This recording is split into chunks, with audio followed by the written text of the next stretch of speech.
We're talking to Sam Smith and Phil Jackson. The book is Masters of the Game, a conversational history of the NBA, the 75 legendary players.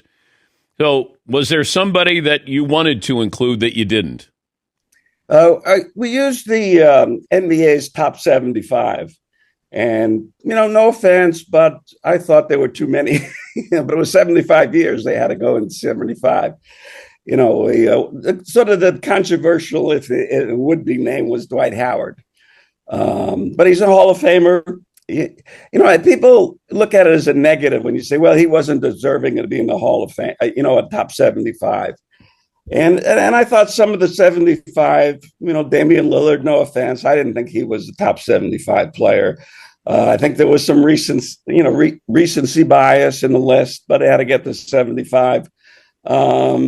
I think it was overall a pretty good list. I ended up being on the panel.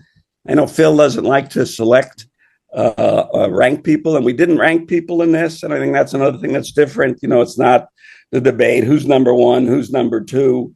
It's a look at the history of it. So I think it's a fairly good list overall.